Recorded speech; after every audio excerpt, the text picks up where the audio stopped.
we meet again.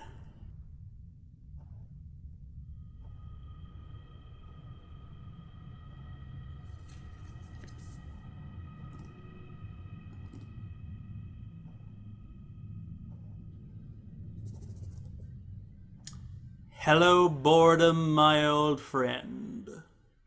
Way back in my first year doing this show, I took a look at Gerry, Gus Van Sant's maddening schlup with Matt Damon and Casey Affleck across 3 countries and 4 deserts to tell the story of 2 guys named Gerry, who get lost in a desert. Gerry had kind of sort of become mimetically boring in my little community, with more than one reviewer using it as a punchline for obtuse artiness. But that was quite a while ago. Believe it or not, 4 years on, I realize that I have even more to say about this. This hypnotically dull slog, this cinematic sensory deprivation tank, this 35mm 103-minute Xanax, 24 frames a second of...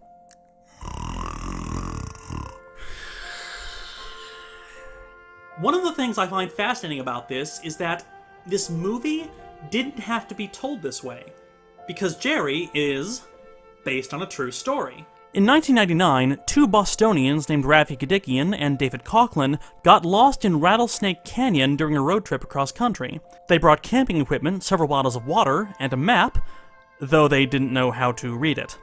After a few days, the water ran out and they both took extreme measures to stave off dehydration. Urine drinking and the like. Coughlin took a turn for the worse and begged for Kadikian to kill him. And so he did. They were discovered by a park ranger, and Kadikian confessed to the crime. Coming back to civilization, he served 16 months for second-degree murder, and by all accounts, the guilt he felt for that mercy killing was overwhelming. So there's a lot there, and any other director could have taken that material and made a pretty coherent film out of it. You know, played up the relationship between the 2 men, used the water bottles as this ticking clock, play up the murder as this tense goodbye between 2 men who clearly love each other, and then play out the trial that followed as a study of loss and desperation, and... Oscar, please. Gus Van Sant did not tell that story. The story he told seemed to be driving, get out, walking, bit involving a dirt mattress, walking, mild hallucination, walking, lazily strangling a guy, hitchhiking, and Derek Jarman reference. Actually, the more I think about it, Gerry is a lot like Blue. It's a film that tries to create an empty space, allowing for the mind to wander. Because there's so little visual and audio information, your mind just starts to fade in and fade out, and begin adding information back in there. Focusing on minutia, tiny gestures, and even rhythm.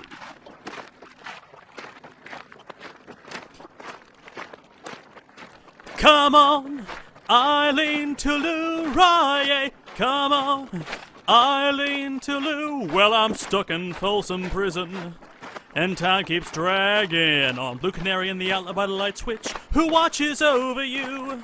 Make a little birdhouse in your soul. We're up all night to the sun. We're up all night to get some. We're up all night for good fun. We're up all night to get lucky. Daydream believer and a homecoming queen. I want all of your mind. Give me all of it. Dale a tu cuerpo alegría Macarena, que tu cuerpo es para darle alegría cosa buena. Dale a tu cuerpo alegría Macarena. Hey Macarena, I say your prayers until 1. Don't forget my son, to include everyone. À l'enfant de la patrie, le jour de gloire. Arrivé, everywhere you look, everywhere there's a heart, a hand to hold on to. Cause I'm Slim Shady, yes I'm the real Shady, all your other Slim Shadys are just imitating, so won't the real Slim Shady please stand up, please stand up, please stand up, and I wanna walk 500 miles, and I would, God! Jesus! Oh. Sorry, brain stopped braining. Sorry, sorry, I need to take a break while my brain starts being a brain again.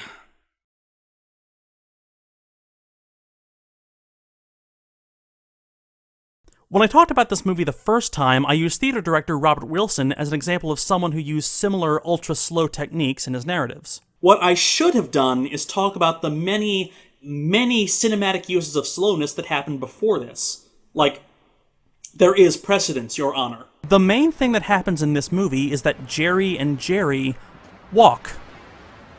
A lot.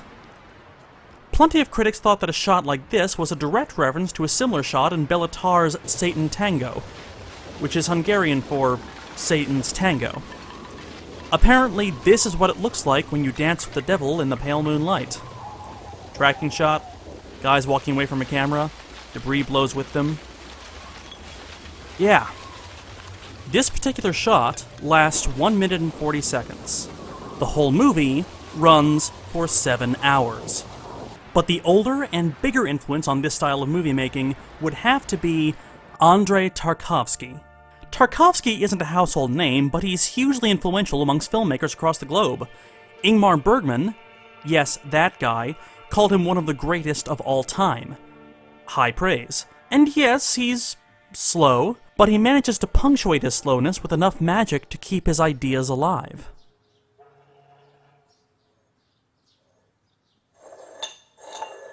His style is maddeningly slow, but there's a method to his maddening slowness.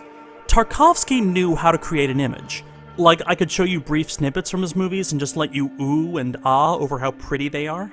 But his forte was the long take. Look at this final shot from his movie Nostalgia.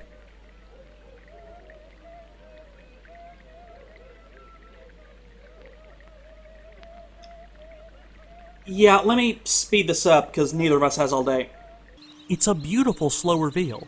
The camera zooms out from a reflecting pool, then you see the cathedral that's being reflected in that pool, then the sides of the cathedral itself, and then it starts snowing. That's a hell of a shot. Less impressive, at least on the surface, is this shot. It's 9 minutes long. Nothing's happening in it. It's just a man with a lit candle walking back and forth in a drained pool. Just walking. Of course, he isn't just walking. In the story, he's holding a candle in the pool as a promise to a madman. The madman believed that if he could cross the pool with a lit candle without the candle going out, then he could prevent the world from ending. The tension in the scene comes from the candle. In real time, we're being shown that the candle isn't going out, and the world is being saved. Tarkovsky imagined this shot as a metaphor for life. The struggle to keep a flame lit in impossible circumstances. There's a reason Tarkovsky is so respected. It's not just that he's slow, it's that he uses that slowness to do some masterful storytelling. He famously described filmmaking as sculpting in time.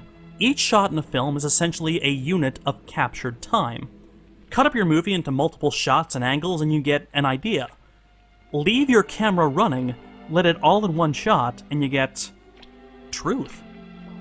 That was the thinking behind this shot from The Sacrifice. A man has set his house on fire. The house here is burning down in real time. The longer the take goes on, the more you realize how inevitable the destruction of this man's life is. Compare this shot from Gerry. It's 7 minutes long. Nothing happens. Gerry and Gerry just walk forward. But if we speed it up, pay close attention and you realize that something actually does happen. The sun rises. So Gerry is an homage to Tarkovsky. Good. We can use that. That's great. So that's good knowledge right there. But this other thing. I found out this other thing. And this other thing made me want to review Gerry again. Because Okay, here we go. In 2011, British film critic Mark Cousins released The Story of Film, a 15-part documentary about movie history touching on pretty much every major artistic movement in movies from Edison until now. It's really thorough. It's on Netflix at the time of making this video, so by all means check it out. Anyway, Cousins interviewed Gus Van Sant for the doc, and they talked about Gerry. Now, Gerry is part of a thematic trilogy Van Sant was working on at the time, a trilogy about real-life deaths. Gerry, based on the death of David Coughlin, Elephant, based on the Columbine shootings, and Last Days, based on the suicide of Kurt Cobain. Let's talk about Elephant. Now, after the Columbine shootings, America was rocked in this big national debate about why these kids in Colorado would be driven to kill everyone in their school. Of course, we're still having this debate, because it keeps happening, but that's another rant. Along with the very necessary discussions about how the country should deal with mental health care and gun regulation, there was also a discussion about video games, specifically over whether or not video games were numbing their audiences to the idea of violence, because every work of art inherently has subtext because it presents a worldview that... Again, that's another rant. Gamers, hold your comments until the end of this video. This is going somewhere, I promise. Anyway, between people like Jack Thompson making anti-video game crusading into a career, and Michael Moore brushing off such claims in favor of examining gun culture over video game culture, Gus Van Sant approached it with curiosity. Innocence, even. Me playing video games was an effort for me to understand what was going on with the Columbine characters, because it was said that they had played video games, and so I didn't know what they were. And I had a computer, and my assistant said, oh, well, you can download the first level of Tomb Raider. And I was like, what's Tomb Raider? And he said, oh, that's just like a game, you know, it's like, there's lots of different games. I said, oh, there's different ones. Like, I didn't know. Casual! And so the video games were also informing, video games are often doing what we were doing in Gerry. To get from point A to point B, you have to actually travel there. You can't cut. Like in cinema, you cut to the new location. You actually like walk, like in reality. Because of that, I started thinking about like cinema like that. Guys, Gerry was directly inspired by Tomb Raider.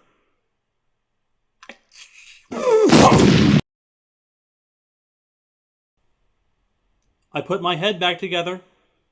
Gus Van Sant played Tomb Raider, and so he made Gerry. Just think, if he played Doom, we wouldn't even see the actors. Okay, let's stop to think about this for a second, because it's fascinating. Gus Van Sant plays Tomb Raider, and he's not struck by the traps or the enemies that you fight, or the weirdly polygonal figure of Lara Croft, or anything to do with the actual act of raiding tombs, but he was struck by the camera.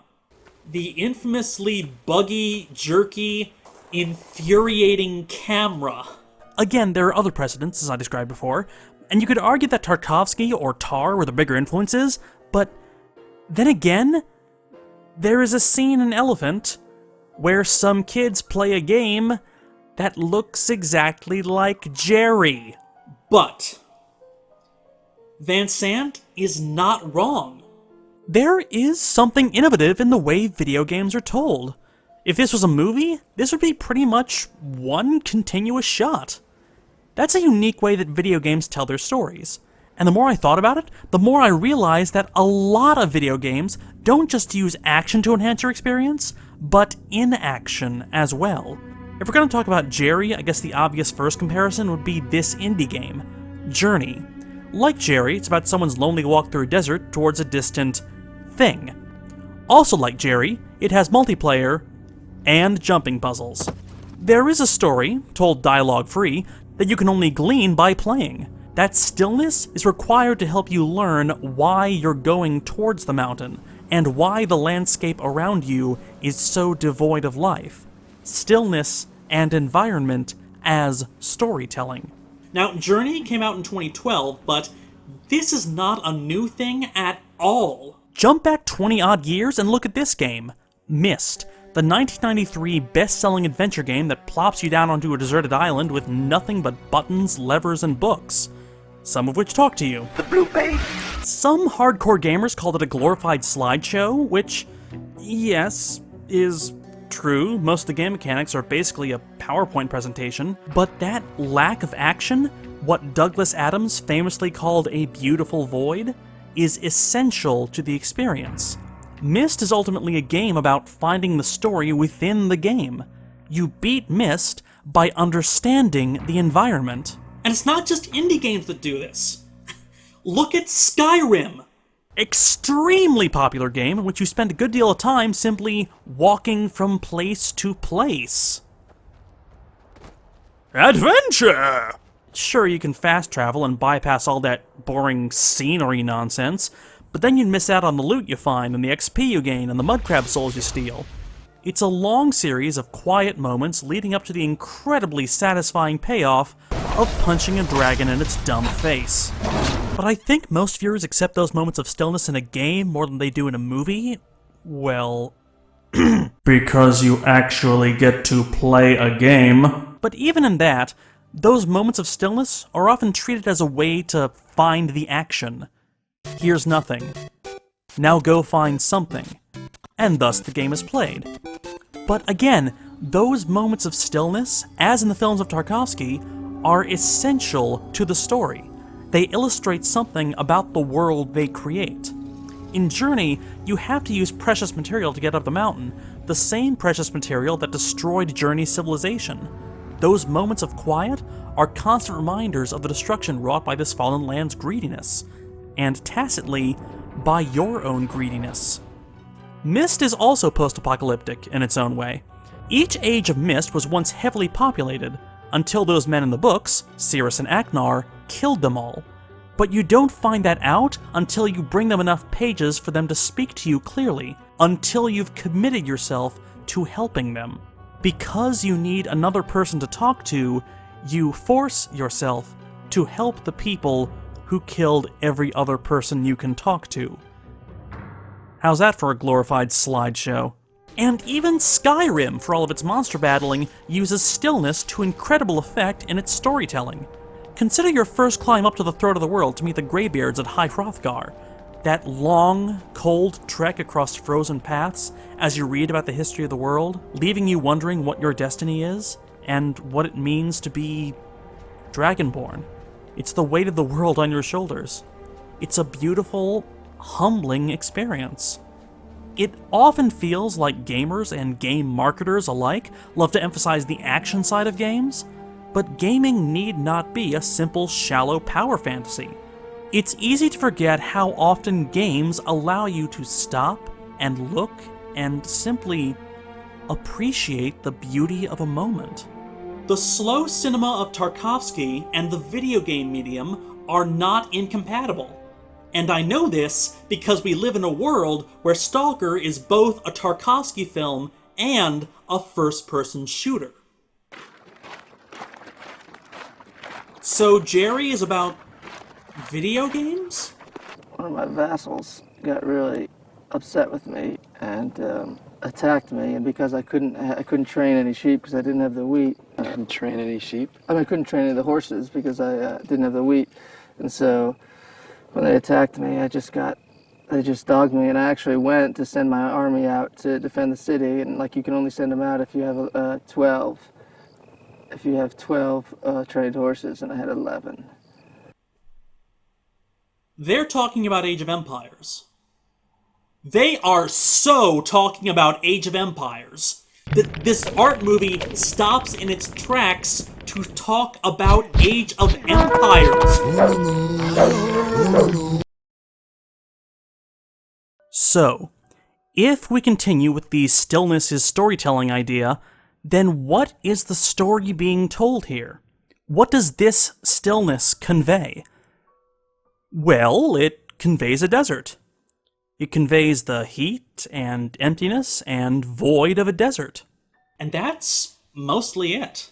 It conveys how large the desert is and how lost they feel and how unequipped they are to deal with their environment. That's really all the film is. It's a very well-disguised comedy. Except the only joke is, we suck at deserts. Going east, and we walked east for a long time. And our mountain scoutout was east, so we totally Jerry the mountain scoutout. We went up the wrong fucking mountain. That's why it's so dull. Because we know nothing about Gerry or Gerry. We only know that their names are both Gerry, and that Gerry is their own personal slang for mistake. I kind of love that. The movie is essentially titled Mistake. Interesting, then, that this narrative failure in cinema is also a common narrative failure in gaming. You devote so much time getting from A to B, and so little time letting us know who these people are. And so Gerry and Gerry are diminished into low-polygon avatars for a game without any player. But that assumes that Van Sant wanted to tell a story.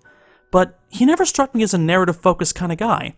What he is an experimenter. He's clearly a talented visual thinker. He was able to glean something unique out of a piece of media that was accepted blindly by millions of people who played this game. And he did it, well, mostly because he felt like he could. But as cinematic as he can think, he didn't really glom on to how and why video games work like that.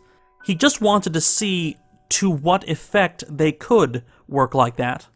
It's a fascinating experiment, though I think it's a failed one. So this is what happens when an artist treats video games like art. But then again, isn't it kind of inevitable? Inevitable and wonderful? The video game has grown from a simple experiment with basic coding to a complex storytelling medium in a generation. There are just as many, if not more, people in the world learning a visual language not primarily through film or television, but through video games. Of course, video game storytelling has come a long way since Gerry, mostly by nabbing storytelling techniques from movies. You know all those boring cutscenes? You know, the ones that tell stories in good old-fashioned shot-reverse-shot form, or those quick-time events which let you click your way through a movie?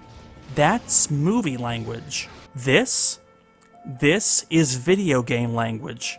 And is that so far-fetched? Haven't video games had a huge influence on movies? And vice versa? I'm not talking about movies based on the concept of games like this, or movies that take specific design elements, like how this became this. I'm talking about how visual ideas transfer from one medium to another medium. There are new aspects to storytelling found when you take this and transfer it to this, but it goes both ways. You don't have to squint hard to see how this can become this, which in turn becomes this, or how this can become this, or how this becoming this can become this. Is it so inconceivable that this can become this? It's all just moving pictures anyway. Video games and film have had a symbiotic relationship for decades. And isn't that kind of wonderful? Video games have struggled for years for this kind of recognition, without realizing that they already had it. Think of all the possibilities that the gaming medium can bring. Think about what it can be, what it will be. Think about the medium as it expands, as casual gamers, new gamers, unfamiliar gamers bring their own unique perspectives to what a game can be. Treating games not as subculture, but as culture. Not as separate from, but part of society. That's the sign of art. That's the sign of a living, breathing art. New creators bringing new ways to convey powerful ideas. Guess what, fellow nerds? Everyone is a gamer now. And video games are finally being taken seriously as an art form.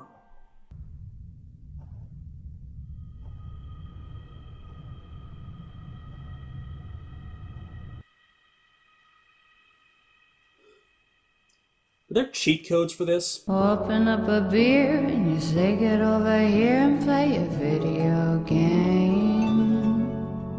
I'm in his favorite sundress, watching me get undressed, take that body downtown. I say you the bestest, leaning for a big kiss, put his favorite perfume on, go play your video